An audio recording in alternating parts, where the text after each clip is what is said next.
నిర్గమాకాండము 17వ అధ్యాయము 6వ వచనాన్ని ఈరోజు ధ్యానం చేద్దాం. ఇదిగో అక్కడ హోరేబులోని బండ మీద నేను నీకు ఎదురుగా నిలిచెదను. నీవు ఆ బండను కొట్టగా ప్రజలు త్రాగుటకు దానిలో నుండి నీరు బయలుదేరునని మోషేతో సెలవీయగా. చాలు. నిర్గమాకాండం 12వ అధ్యాయము 6వ వచనంలో ఏమి రాయబడిందంటే, నేను నీకు ఎదురుగా నిలిచెదను. ఈరోజు నేను చెప్పే విషయం ఏంటంటే, ఆ ఒక్క లైన్ చెప్తాను. నేను నీకు ఎదురుగా నిలిచెదను. మోషే ప్రార్థన చేస్తున్నాడు. ఇజ్రాయేల్ ప్రజలందరూ మోషే మీద సొలుగుతున్నారు. మేము త్రాగటానికి నీళ్లు లేవు, నీళ్లు లేకుండా మేము చచ్చిపోవాలా? మమ్మల్ని అరణ్యంలోకి తీసుకొచ్చావు. దాదాపు అప్పటికి 3 నెలల ప్రయాణం చేశారు ఐగుప్తి దేశంలో నుండి. అప్పటికి 3 నెలల ప్రయాణం జరిగింది. ఈ 3 నెలల ప్రయాణం తర్వాత నీటి కొరత ఏర్పడింది. అరణ్యం అది, నీళ్లు లేవు. కాబట్టి అక్కడ అడుగుతున్నారు మోషేని, ఇక్కడ దాకా మమ్మల్ని తీసుకొచ్చావు, ఈ 6 లక్షల కాల్బలానికి మా భార్యలు, మా పిల్లలు, ఇంకా చాలా మంది ఉన్నారు. ఎంతమంది మేము త్రాగటానికి నీళ్లు, మాకు నీళ్లు కావాలని మోషే మీద బాగా కోపంగా అడుగుతున్నారు. అవసరమైతే రాళ్లతో కొట్టి చంపేటట్లుగా ఉన్నారు మోషేని. ఏమి చేయాలో అర్థం కావటం లేదు. దేవుడు మోషేతో మాట్లాడుతున్నాడు. మోషే, నువ్వెందుకు బాధపడతావు? ఈ సీనాయి పర్వతంలోనే, సీనాయి అనగా హోరేబు అనగా ఒకటే, గుర్తుపెట్టుకోండి. హోరేబు అని ఎక్కడన్నా మీకు కనబడినా, సీనాయి అని మీకు ఎక్కడైనా కనబడినా, ఆ 2 పదాలకి ఒకే అర్థము. విజయవాడన్నా బెజవాడన్నా ఒకటే. కాబట్టి సీనాయి అన్నా హోరేబు అన్నా ఒకటే, గుర్తుపెట్టుకోవాలి. కాబట్టి హోరేబులో ఈ శోధన ఎదురైపోయింది. ఎదురైనప్పుడు దేవుడు మాట్లాడుతున్నాడు, నేను నీకు ముందుగా ఎదురుగా నిలబడతాను, నేను నీకు ఎదురుగా నిలబడతాను, నిలిచెదను అంటాడు దేవుడు. మన ఎదురు నిలబడే దేవుడు, మనం ఆరాధిస్తున్న దేవుడు మన శోధన కాలంలో మనల్ని విడిచిపెట్టడు. మనం ఏడుస్తుంటే, మనం దిగులు పడతా ఉంటే, మనం బాధపడతా ఉంటే ఆయన విడిచిపెట్టి ఊరకుండే దేవుడు కాదు. ఆయన అంటాడు మోషేతో, నేను నీకు ఎదురుగా నిలబడే దేవుడను అంటాడు. అక్కడ నేను కథ చెప్పటంలా, అక్కడ కథ ఏంటంటే, నీళ్లు లేవు, ఆ ఎదురుగా బండ దగ్గర నిలబడతాను, ఆ బండని కొట్టు, ఆ బండలో నుండి నీరు వచ్చింది అన్నాడు. అది అక్కడ చరిత్ర. ఆ బండలో నుండి కూడా నీరు ఎలాగొచ్చింది తెలుసండి? ఒక పెద్ద ప్రవాహముగా వచ్చేసింది. ఇప్పటికీ ఆ బండలో నుండి నీరు ప్రవహిస్తూనే ఉన్నది. అలాగా ప్రవాహ జలాలు అలాగా బండలో నుండి వస్తూ ఉన్నాయి. దేవుడు ఏదైనా ఒకటి ఇచ్చాడంటే దాన్ని మళ్ళా వెనక్కి తీసుకోడు ఆయన. ఇది హోరేబులో జరిగిన చరిత్ర, హోరేబులో జరిగిన విషయం ఇది. మోషే ఐగుప్తి దేశంలో 40 సంవత్సరాలు ఉన్నాడు. 40 సంవత్సరాల తర్వాత ఐగుప్తి దేశం నుండి ఒక మనిషిని నరహత్య చేసి చంపి ఇసుకలో పాతేసి రాజుగారు పట్టుకోమనగలే మోషే మిద్యానీ ప్రాంతం వెళ్ళిపోయాడు. మోషే మిద్యానీ ప్రాంతానికి వెళ్ళి 40 సంవత్సరాలు ఉన్నాడు. ఐగుప్తి దేశంలో 40 సంవత్సరాలు, మిద్యానీ దేశంలో 40 సంవత్సరాలు ఉన్నాడు. గొర్రెల కాపరిగా వాళ్ళ మామైన ఇత్రో గొర్రెల కాస్తూ గొర్రెల కాపరిగా 40 సంవత్సరాలు ఉన్నాడు. నిర్గమాకాండం 3వ అధ్యాయంలో కనబడింది, తిరగే బాకండి. అక్కడ 40 సంవత్సరాలు ఉన్న తర్వాత దేవుడు ఇదే పర్వతం మీద, ఇదే సీనాయి పర్వతం మీద మండుతున్న పొదలో నుండి, ఈ హోరేబు అనబడిన ఈ పర్వతం మీద మండుతున్న పొదలో నుండి దేవుడు మాట్లాడుతున్నాడు. ఆ పైకి వెళ్ళిన తర్వాత, మోషే, నీవు నిలబడిన స్థలము పవిత్రమైంది కనుక నీ కాలిపన్న చెప్పులు విడిచి ఇక్కడికి రా, నేను నీతో మాట్లాడతానన్నాడు. చెప్పులు విడిచాడు, ముందుకు వెళ్ళాడు. పొద కాలిపోతుంది, బూడిదైపోవటం లేదు, పొదలో నుండి స్వరం వినబడుతుంది. బైబిల్ ఏం చెబుతుందంటే, మన దేవుడు దహించు అగ్ని అయి ఉన్నాడు. మన దేవుడు దహించు అగ్ని అయి ఉన్నాడు. పొదలో నుండి ఒక స్వరం వినబడుతుంది. మోషే, ఐగుప్తు దేశంలో నా ప్రజలు ఉన్నారు, వాళ్ళను విడిపించాలి, ఐగుప్తు దేశంలో నా ప్రజలను నువ్వు తీసుకురావాలని మాట్లాడుతున్నప్పుడు మోషే అక్కడ చాలా విషయాలు మాట్లాడతాడు. దేవుడు కూడా చాలా విషయాలు మాట్లాడతాడు. మోషే నేను వెళ్ళంటాడు, నువ్వు వెళ్లాల్సిందే అంటాడు దేవుడు. నీ అన్నయ్య అహరోన్ని నీ నాలుగుకు నాలుగుగా చేస్తాను, నీకు తోడుగా చేస్తాను, నీ అన్నయ్య అహరోన్ని తీసుకుని వెళ్ళాలని చెప్పేసి ధైర్యపరిచి బలపరిచిన తర్వాత 80వ సంవత్సరం తర్వాత, అంటే 40 సంవత్సరాలు ఐగుప్తిలో ఉన్నాడుగా, 40 సంవత్సరాలు గొర్రెల కాపరిగా ఉన్నాడుగా, 40 సంవత్సరాల ఎండింగ్ లో దేవుడు మాట్లాడాడు మండుతున్న పొదలో నుండి. మొత్తం మోషే వయసు ఎంత అయిందంటే 80 సంవత్సరాలు అయింది. 80వ సంవత్సరం తర్వాత మోషేని అంటాడు, నువ్వు మరలా తిరిగి ఎక్కడికి వెళ్ళాలి? ఐగుప్తికి వెళ్ళాలి. ఐగుప్తికి వెళ్ళిన తర్వాత మోషే ద్వారా 10 అద్భుతాలు దేవుడు చేస్తాడు. మోషే ద్వారా 10 అద్భుతాలు జరుగుతాయి.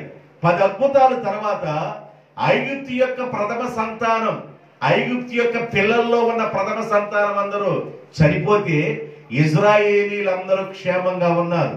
కారణం, మరణ దూత ఐగుప్తులకి ఇళ్లలోకి ప్రవేశించింది.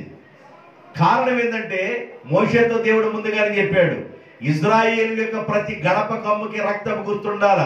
నిలువు కమ్మికి, అడ్డ కమ్మికి రక్తపు గుర్తును మీరు వేసుకోండి. ఏ గడప కమ్ములకైతే రక్తపు గుర్తు ఉండదో ఆ ఇంటిలోకి మరణ దూత ప్రవేశించి వారి ప్రథమ సంతాన్ని దోసుకొని వెళ్ళిపోద్ది అని బైబిల్లో రాయబడి ఉంది.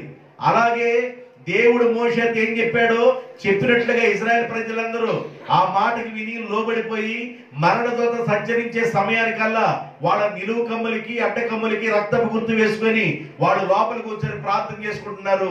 మరణ దూత వాళ్ళ తలుపు దగ్గరికి వచ్చేసింది.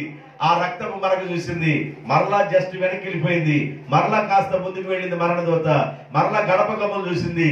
ఆ ఇజ్రాయేల్ యొక్క ప్రతి ఇల్లు అలాగే లోబడిపోయి దేవుడు చెప్పిన మాట వాళ్ళు విన్నారు కనుక, రక్తపు గుర్తులు వాళ్ళకు ఉన్నాయి కనుక ఆ మరణ దూత తిరిగి ఐగుప్తుల దగ్గరికి వెళ్ళిపోయింది. ఐగుప్తు దేశంలో ఉన్న గడప కమ్మలకి రక్తపు గుర్తులు లేవు కనుక ప్రతి గృహంలోనికి ప్రవేశించి ప్రథమ సంతానాన్ని చంపేస్తుంది మరణ దూత. అలాగే వాళ్ళందరూ ఏడుపు పెడబొబ్బల్లో ఉన్నప్పుడు ఆ రాజుగారు అంటారు, మీరు మీ దేవుణ్ణి ఆరాధించడానికి వెళ్ళిపోండి అంటాడు. ఇక వాళ్ళు ప్రయాణమయ్యి వెళుతూ ఉన్నప్పుడు ఎర్ర సముద్రం దాటారు, కాస్త ముందుకు వెళ్ళిపోయారు. దేవుడు వాళ్ళని పోషిస్తామన్నాడు. ఈ 3 నెలలు ఆకాశం నుండి పడుతున్న మన్నా ద్వారా వారు ఆహారం తింటున్నారు. ఎర్ర సముద్రం పాయలవటం తెలుసు వాళ్ళకి, మారా నీటిని మధురంగా మార్చబడటం తెలుసు వాళ్ళకి. ఇంకా కాస్త ముందుకు వెళ్ళిన తర్వాత బండలో నుండి నీరు వచ్చిన సంగతి కూడా ఇజ్రాయేలుకి తెలుసు. చాలా అనుభవాలు ఉన్నాయి ఇజ్రాయేల్ దగ్గరికి వెళ్ళి మీ దేవుని అనుభవాలు చెప్పండి అంటే బోల్డ్ చెబుతారు వాళ్ళు. కాబట్టి దేవుని బిడ్డలారా, ఇక్కడ దేవుడు అంటాడు, నేను నీకు ఎదురుగా నిలిచెదను, ఎదురుగా నిలబడేదను.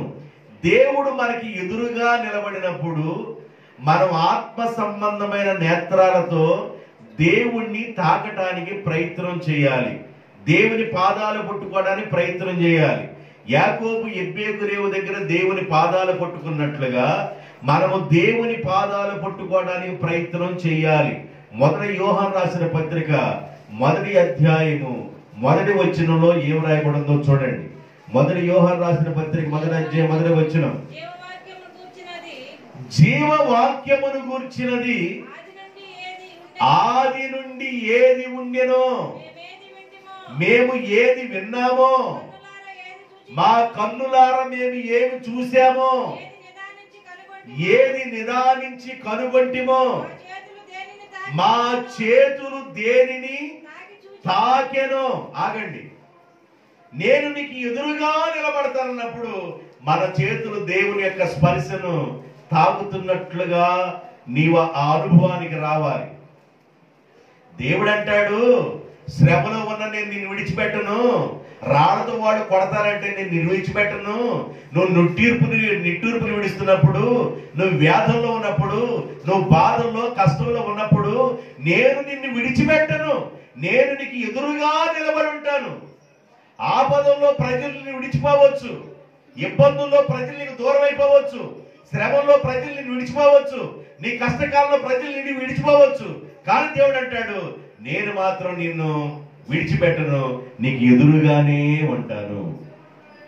నీకు ఎదురుగా నిలబడు దేవుడను, నీకు ఎదురుగా ఉంటానన్నాడు. ఎదురుగా ఉన్న దేవుణ్ణి మన చేతులు ఆయన స్పర్శను గుర్తెరిగే విధంగా మనం ఆత్మీయ స్థితి ఎదగాలి.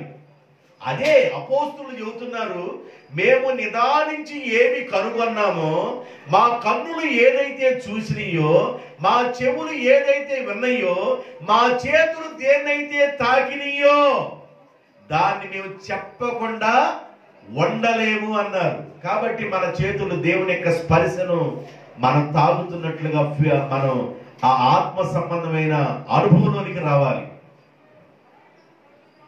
మన ఎదుట నిలబడే దేవుడు, ఆయన నీ ఎదుట నిలబడితే నీ జీవితంలో అద్భుతాలు జరుగుతాయి.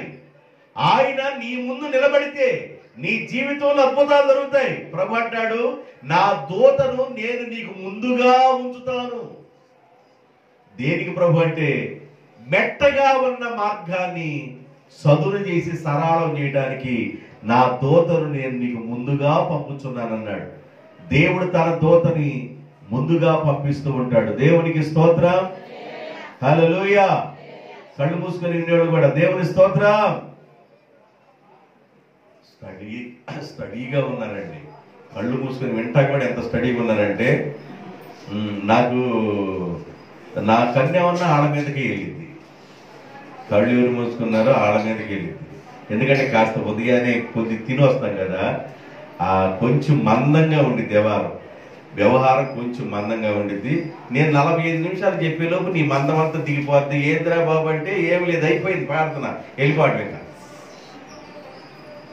అందుకని నా చూపు ఇలా వెళ్ళింది, ఈసారి మౌతులు ఆడ పిలుస్తాను. అందుకని జాగ్రత్త, నాకెళ్ళి వస్తున్నాను, జాగ్రత్తగా చూడండి. ఎందుకో మా కళ్ళు దేవుడు అట్టగిస్తాడు, ఏమో మరి అర్థం కావట్లేదు. అందుకని జాగ్రత్తగా వినండి.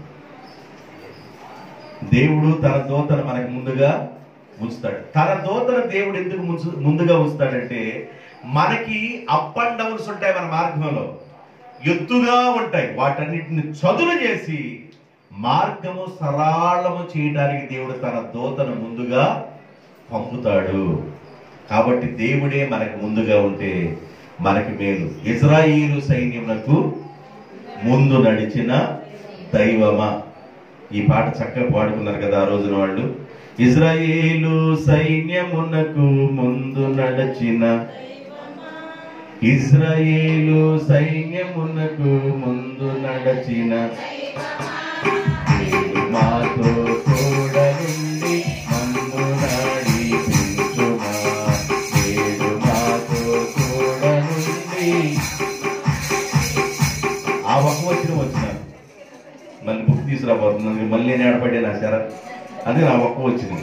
ఇజ్రాయేలు సైన్యమునకు ముందు నడిచిన దైవమా అంటే, ఇజ్రాయేల్ సైన్యానికి ముందుగా ఉంది ఎవరు? దేవుడే.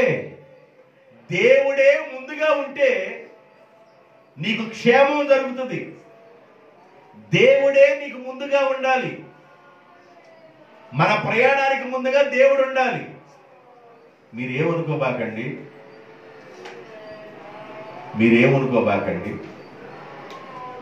నేను మాట్లాడే మాటకి మీరేమనుకోబాకండి. నీకు ముందుగా ఎవరు వస్తున్నారు?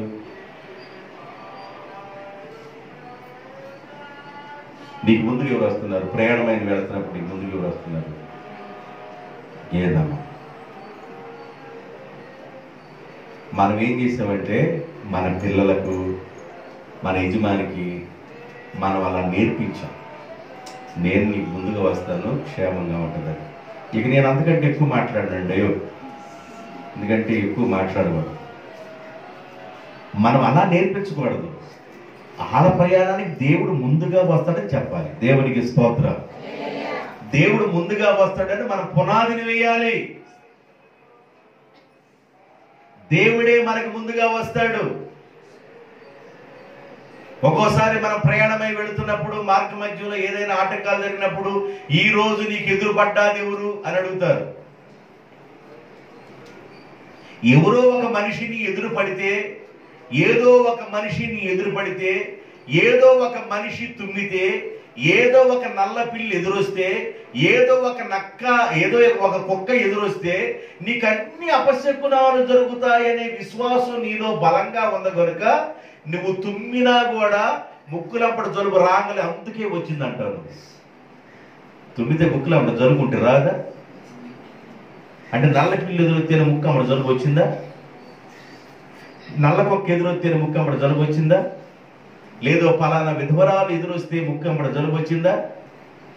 ముక్కు దేనికి ఇచ్చాడు దేవుడు? గాలి పీల్చుకోవడానికి కాదు, జలుబు కూడా వదలటానికి దేవుడు ఇచ్చాడు ముక్కుని దేవుడు. కాబట్టి ఎవరో ఎదురొస్తే నాకు ఏదో జరిగిందనే ఆ ఫీలింగ్స్ తో బ్రతకబాకు. ప్రార్థన చేసుకో ఇంట్లో, ప్రభువా ఈ రోజు నేను ప్రయాణమై వెళుతున్నాను, నా మార్గములో కాపాడే దేవుడు నీవే, నన్ను కరుణించే దేవుడు నీవే, ఇశ్రాయేలుకు ముందుగా నడిచిన వాడు నీవే, మాకు ముందుగా నువ్వు ఉంటే మాకన్ని జయాలే ప్రభువా, మాకు ముందుగా మీరుండండి తండ్రి అని మనం ప్రార్థన చేసుకోవాలి. దేవుడు యెహోషువతో అన్నాడు, నీవు నిలబడిన దినములన్నిట ఏ మనుషుడు నీ ముందు నిలవజాలడు. కారణం ఏంటంటే నేను మోషేకు తోడై ఉన్నట్లు నీకు కూడా నేను తోడై ఉంటాను, నేను నీకు ముందుగా ఉంటాను కనుక నువ్వు భయపడబాకు. దేవుడు మనకు ముందుగా రావాలి, దేవుడు మనకు ముందుగా ఉండాలి. నేను తెలగాయపాలెంలో వాకింగ్ చేయడానికి వెళితే క్యాబినిపేట థామస్ అన్న గారి గురించి అక్కడ ఉన్న పాస్టర్ గారు ఒక సాక్ష్యం ఇచ్చారు. థామస్ అన్న మనందరూ తెలుసు కదా, థామస్ పాస్టర్ గారు. ఆయన ఆ ఊర్లో కాస్త ముందుకు వెళుతున్నప్పుడు ఆయన బయలుదేరి ఇంకా ఊర్లో కూడా వెళ్ళడంట. బయలుదేరి ఊర్లో కూడా వెళ్ళక వరకు ఆ ఊర్లో ఉన్న దెయ్యాలు కేక వేస్తున్నాయి, ఆయన ఈ ఊరు రావద్దు అని. ఏంది ఆయన పొన్నూరులో ప్రయాణం అవటం ఏంది? ఎక్కడో దెయ్యాల కేకలేసి ఆయన ఈ ఊరు రావద్దు అంటం ఏంది? అసలు ఏంది పరిస్థితి? ఎవరి మీద దేవుని అభిషేకం ఉందో, ఎవరి మీద దేవుని ప్రసన్నత ఉందో, ఎవరి మీద దేవుని యొక్క వెలుగు ప్రకాశిస్తుందో దయ్యాలకి ముందుగానే తెలుసు. ఇది దేని ద్వారా ఈ మనిషి మీదకి అంత వెలుగు వస్తుందంటే ప్రార్థన ద్వారా మాత్రమే వస్తుంది. ప్రార్థన ప్రార్థన ప్రార్థన అందరూ చేస్తారు ప్రార్థన, అది కాదు. పెనుగులాడే ప్రార్థన, పట్టుదల కలిగిన ప్రార్థన, ప్రభు దగ్గర నుండి పొందుకునే అంతవరకు నువ్వు ప్రార్థనలో గడపడం నేర్చుకోవాలి. ప్రార్థన పరిస్థితులను మార్చును. మాట కాదు ఇది, మార్చును.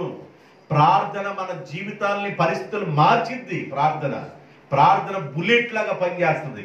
కాబట్టి దేవుని బిడ్డలారా, ప్రార్థన చాలా ప్రాముఖ్యమైంది. అందుకని నీవు నిలబడిన దినమన్నట్టు ఏ మనుషుడు నీ ఎదురు నిలబడి యెహోషువ, కారణం ఏంటంటే నేను మోషేకు తోడై ఉండి ఆయనకి ఎదురుగా నిలబడినట్లుగా నేను కూడా నీకు ఎదురుగా నిలబడతాను. దేవునికి స్తోత్రం. నిర్గమకాండం 34వ అధ్యాయం 5వ వచనం. నిర్గమకాండం 34వ అధ్యాయం 5వ వచనం. మేఘములలో యెహోవా దిగి అక్కడ అతనితో నిలిచి యెహోవా నామమును ప్రకటించెను. అతని ఎదుట యెహోవా అతనిని దాటి వెళ్ళుచు యెహోవా కనికరము, దయ, దీర్ఘశాంతము, విస్తారమైన కృపా సత్యములు గల దేవుడైన యెహోవా ఆయన 1000 మందికి కృపను చూపుచు రోషమును దోషమును అపరాధమును పాపమును క్షమించెను. గాని ఏ మాత్రమును దోషులు నిర్దోషులుగా ఎంచడో. దేవుడు మేఘములో దిగి అక్కడ మోషే ఎదురుగా నిలిచి దేవుడు మన ఎదురుగా నిలవాలి. మన ప్రయాణాల్లో దేవుడు ఎదురుగా ఉండాలి. మనతో దేవుడు ఎదురుగా ఉండాలి. మనం నడుస్తున్నప్పుడు మన ముందు దేవుడు ఉండాలి. మన ప్రయాణాల్లో దేవుడు ముందుండాలి. మనం ఏ పని తలపెట్టినా దేవుడు ముందుండాలి. భూమిలో ఏ విత్తనం వేస్తున్నా దేవుడు ముందుండాలి. దేవుడు ముందుగా ఉండాలి. అప్పుడు మనం చేసేది సఫలీకృతం అవుతుంది. 30 అంతలుగాను 60 అంతలుగాను 100 అంతలుగాను ఆశీర్వదించే దేవుడు. మన దేవుడు మనకు ముందుగా ఉండాలి. దేవుడు మనకు ముందుగా ఉన్నాడు అన్న సంగతి గ్రహించాలి. నువ్వు నమ్మాలి. నీవు బ్రతికున్నంత కాలం ఏమి నమ్మాలంటే, నా ప్రయాణంలో దేవుడు నాకు ముందుగా ఉంటాడు, ఇకంతే ముందుంటాడని నువ్వు నమ్మాలి.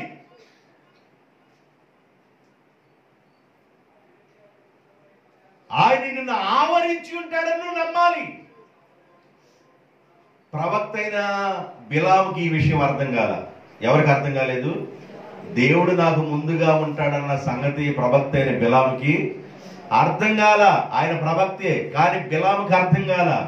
సంఖ్యాకాండం 22వ అధ్యాయం 34వ వచనం. సంఖ్యాకాండం 22వ అధ్యాయం 34వ వచనం. అందుకు బిలాము, నేను పాపము చేసి తిని, నీవు నాకు ఎదురుగా త్రోవలో నిలిచియుండుట నాకు తెలియలేదే. ప్రవక్తకి ఏం తెలియలేదంట? దేవుడు ఎదురుగా ఉన్న సంగతి ప్రవక్తకి. దేవుడు ప్రవక్తకే కాదు, తను నమ్మిన బిడ్డలందరికీ దేవుడు ముందుగా ఉంటాడు. లక్షల మంది ఇశ్రాయేలు ప్రజలకి దేవుడు ముందుగా ఉన్నాడు.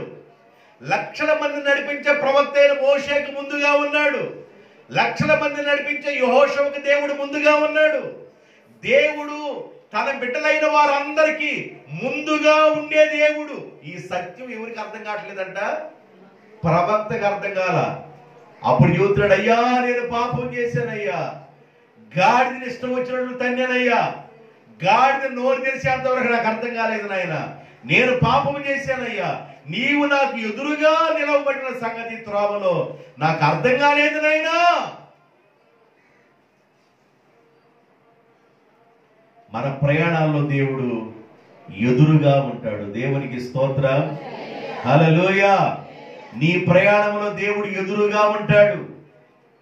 నీకు ఎదురుగా ఉండే దేవుడు, నీకు ఎదురుగా నిలబడు దేవుడు, నీ ముందు నడిచే దేవుడు, నీ ముందు నిన్ను ఆవరించి నడిపించే దేవుడు.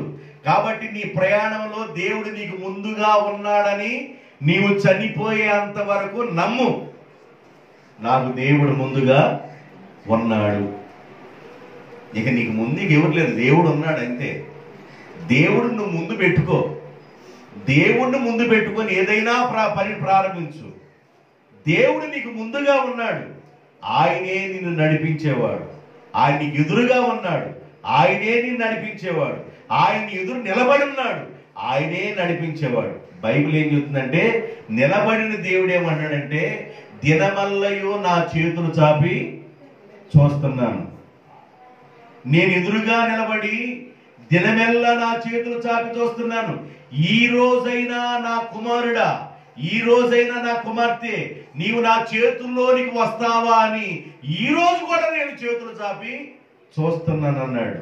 జాలి చేత తన హస్తములు చాపి ఉన్నాడు. జాలి చేత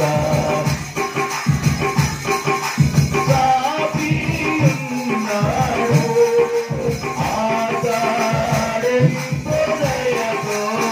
పిలచుకున్న దేవుడు నీ మూలము.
మొదటి రాజుల గ్రంథం 17వ అధ్యాయము 5వ వచనం. మొదటి రాజుల గ్రంథం 17వ అధ్యాయము 5వ వచనం.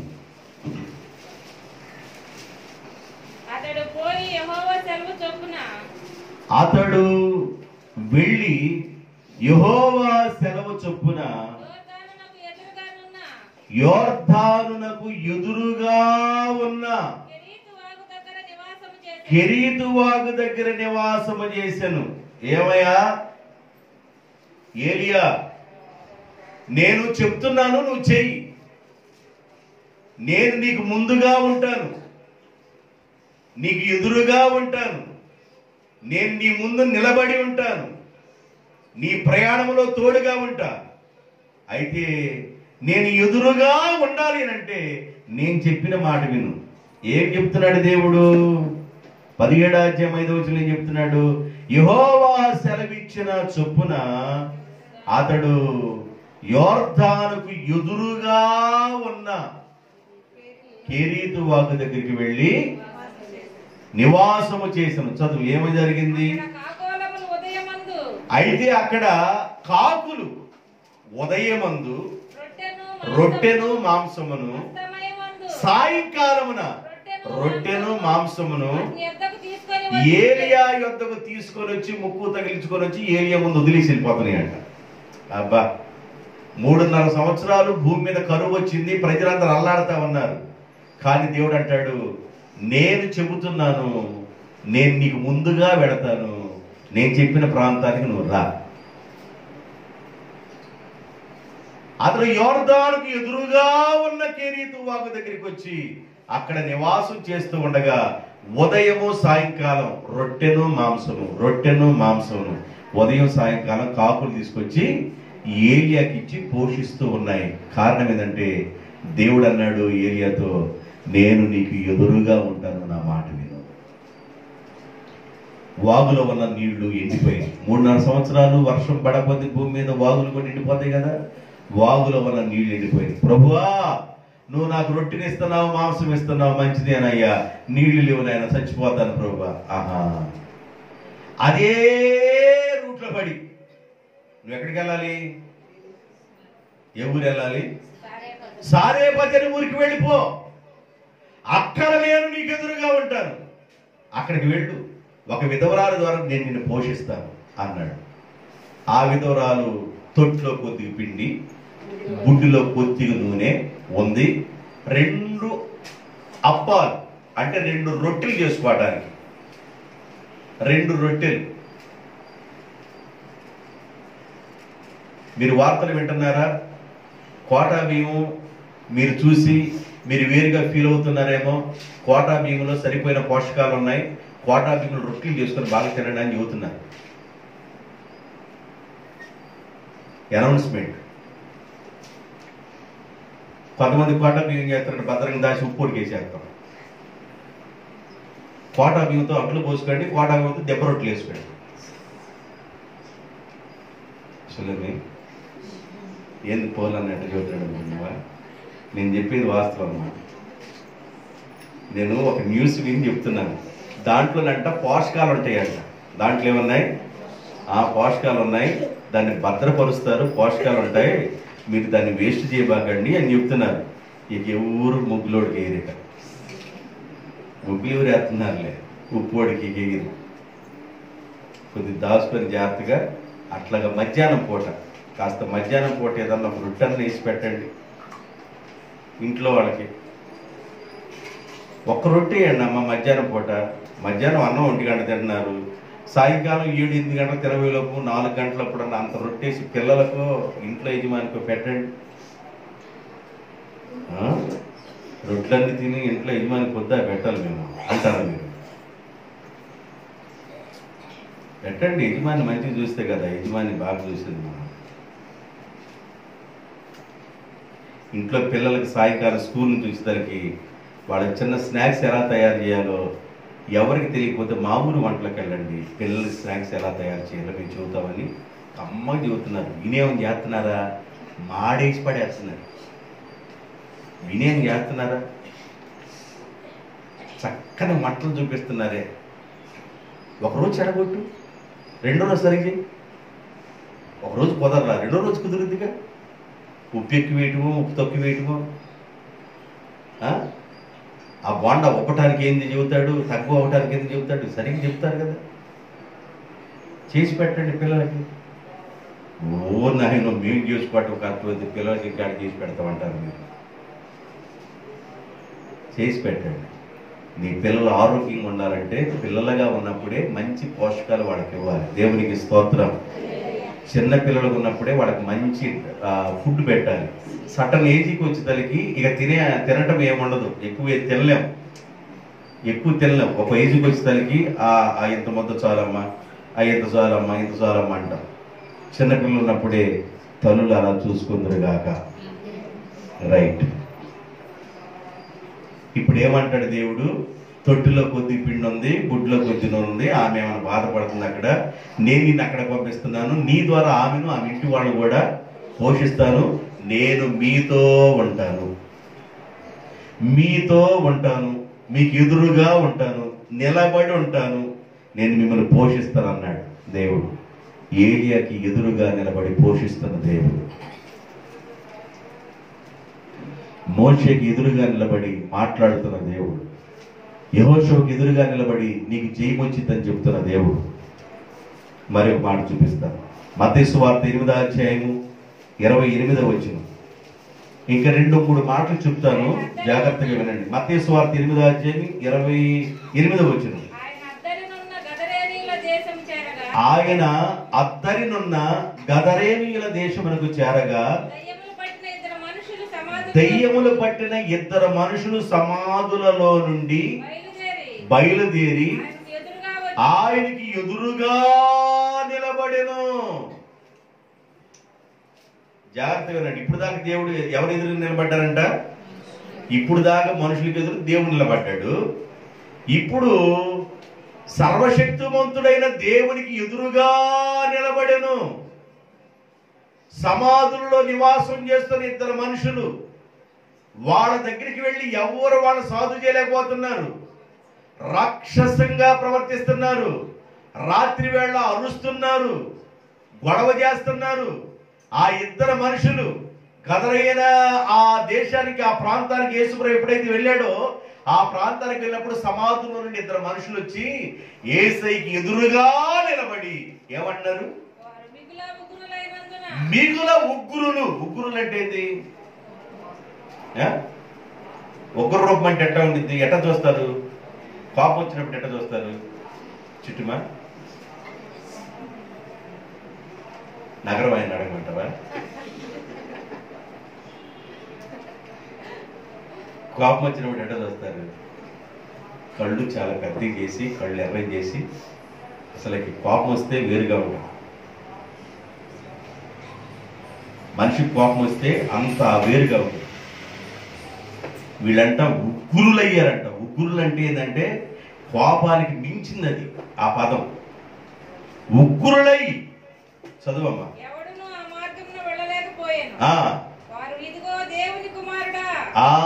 ఉగ్గురులై కూడా అంటున్నారు, ఇదిగో దేవుని కుమారుడా, ఏమి చేయలేక, దేవుని కుమారుడా నీతో మాకేమి, నీవు కాలము రాకనుపే మా దగ్గరికి నువ్వు ఎందుకు వచ్చావు?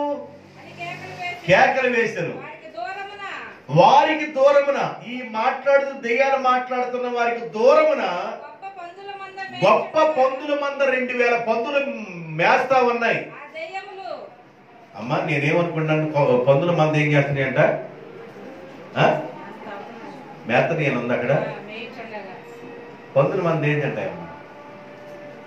నేను ఊరికి నాకు ఆలోచన వచ్చింది. అక్కడ నిలబడి గరికి మేస్తాయా పందులు? గరికి తింటాయా? గరికే మేత, ఎండుగడ్డి, పచ్చిగడ్డి, తొంగకాయలు తింటాయి. అదే అనుకున్నా నేను. రైట్, దేవుని స్తోత్రం.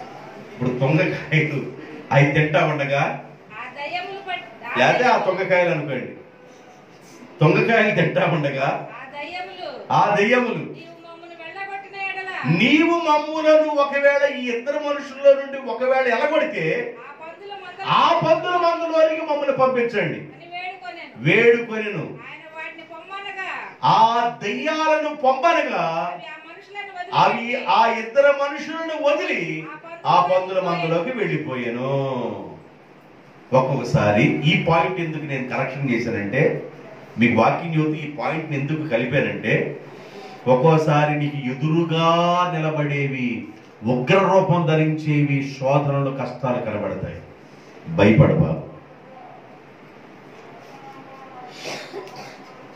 నువ్వు ఆశ్చర్యంగా అసలు గుండె ఆగిపోయే సందర్భాలు వచ్చినట్లుగా నీ ఎదురు సమస్యలు కనబడతాయి, శ్రమలు కనబడతాయి, శోధనలు కనబడతాయి, బాధ కనబడుతుంది, వేదన కనబడుతుంది.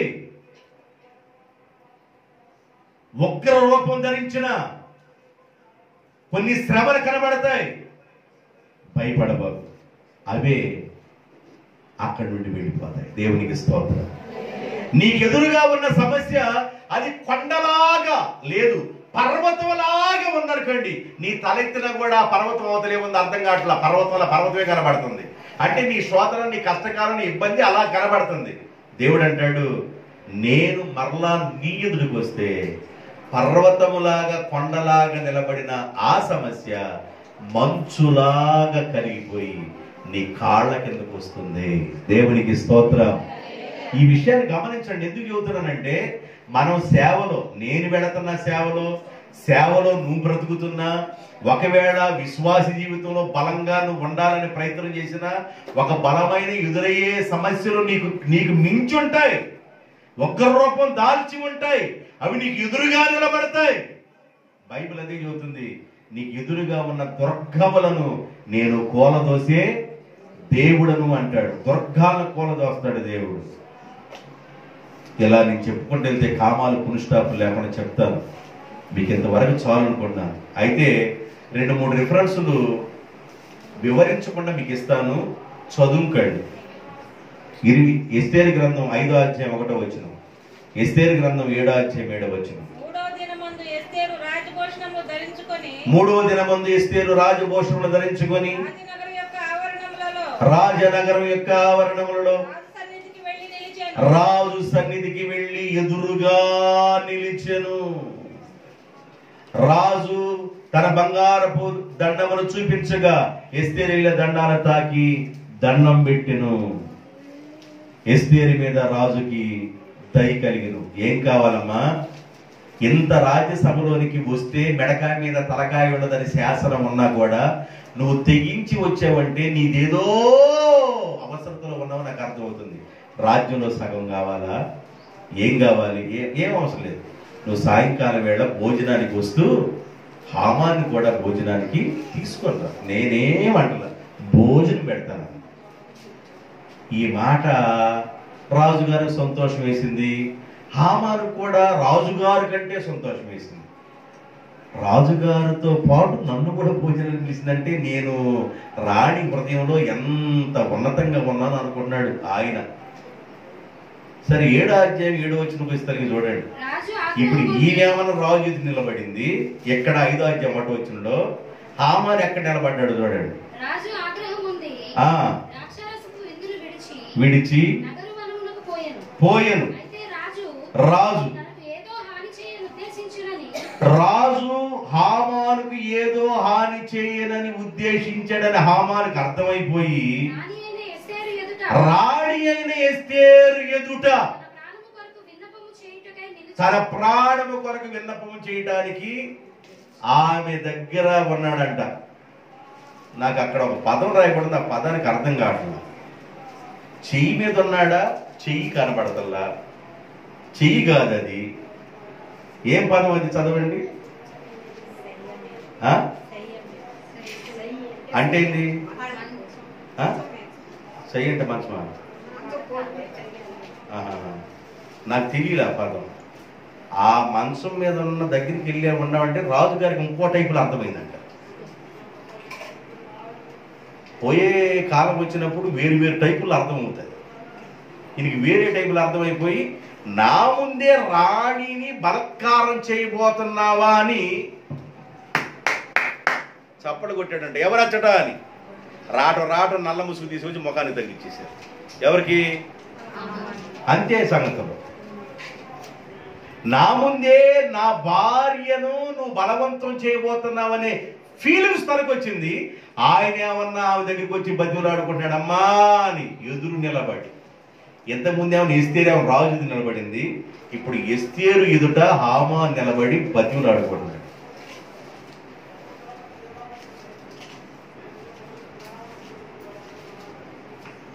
మన ఎదుట నిలబడేవాడు మన దేవుడు, మనకు న్యాయం చేసేవాడు. ఎస్తేరు ఎంత ఏడ్చెల్లిందో తెలుసు. అక్కడికి 3 రోజులు అన్నపానములు మానేసిందంట. అన్నపానములు మాని తన చెలికత్తులను కూడా ఉపవాసం పెట్టి 3 రోజులు ఉమ్ము కూడా మింగకుండా అన్నపానములు, అన్నము నీళ్లు వదిలేసి ఉపవాసం ఉండి 3 రోజులు ప్రార్థన చేసిందంట. ఎందుకు చేసిందో తెలుసా ప్రార్థన? అయ్యా మా బాబాయ్ మొద్దుకై గేడు దగ్గర వాచ్మెన్ గురించి అర్థం చేసుకోవట్లేదయ్యా. నేనేమన్నా రాజాకి లేకుండా అంతఃపురంలోకి వెళ్తే నా మెడక మీద తలకాయ ఉండదయ్యా. అది రాజు శాసనం ఆయన. ఆ విషయం నా బాబాయ్ కూడా తెలుసయ్యా. అయితే మా బాబాయ్ ఏమన్నా అక్కడికి వెళ్ళిపోయి చెప్పమన్నాడు. టైం ఏమన్నా దగ్గరికి వచ్చేసి ముందుకు వచ్చి ముంచుకొస్తుంది. కాబట్టి రాజుగారు అప్పటికే ఆ ఆజ్ఞ జారీ చేసేసాడు. ఆ వ్యతిరేకుల్ని ఉరిదీయమని చెప్పేశాడు. ఇప్పుడు ఏమి చేయాలో అర్థం కావటం లేదు.